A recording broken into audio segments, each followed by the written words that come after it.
ലൈംഗിക അനുഭൂതികൾ വരുമ്പോൾ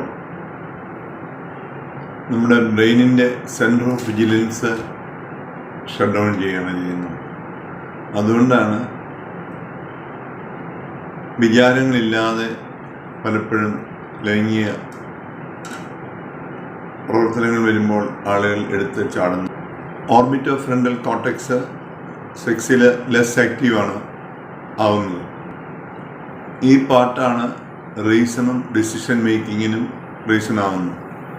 ഉദാഹരണത്തിന്, ഉത്തരവാദിത്വം വഹിക്കുന്ന ഒരാൾ താൻ ഇത്ര ഉത്തരവാദിത്വം വഹിക്കുന്ന ആളാണ്, ഇങ്ങനെയുള്ള കാര്യങ്ങൾ ചെയ്താൽ ഇന്ന പരിണിത ഫലങ്ങൾ ഉണ്ടാവുമെന്നുള്ള ആ ചിന്ത അയാളുടെ നഷ്ടപ്പെടുകയും അതിൻ്റെ പരിണിത ഫലങ്ങൾ ഓർക്കാതെ അയാൾ ആ ലൈംഗിക വീഴ്ചയ്ക്ക് മുഴുകുകയും ചെയ്യും.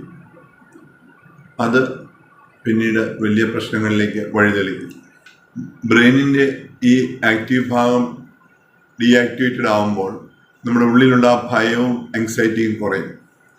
അപ്പം തൻ്റെ അടുത്തോടെ കാര്യങ്ങൾ ചെയ്യാനുള്ള ആ ഒരു ഉത്തേജനം അവിടെ ലഭിക്കുകയാണ് ചെയ്യുന്നത്. അതുകൊണ്ടാണ് ലൈംഗികമായിട്ടുള്ള ഉത്തേജനം വരുമ്പോൾ കുഞ്ഞുങ്ങളെയും ഭർത്താവിനെയും ഒക്കെ ഉപേക്ഷിച്ച് സ്ത്രീകൾ കുടുംബ ബന്ധങ്ങളിൽ നിന്നൊക്കെ വേർതിരിട്ട് ഇഷ്ടമുള്ള പുരുഷൻ്റെ കൂടെ പോവുകയും തിരിച്ചും സംഭവിക്കുകയും കുടുംബ ബന്ധങ്ങൾ വേർപിരിയുകയൊക്കെ ചെയ്യുന്നു. അവരുടെ റീസണിങ് പവർ നഷ്ടപ്പെടുകയാണ് ചെയ്യുന്നത്.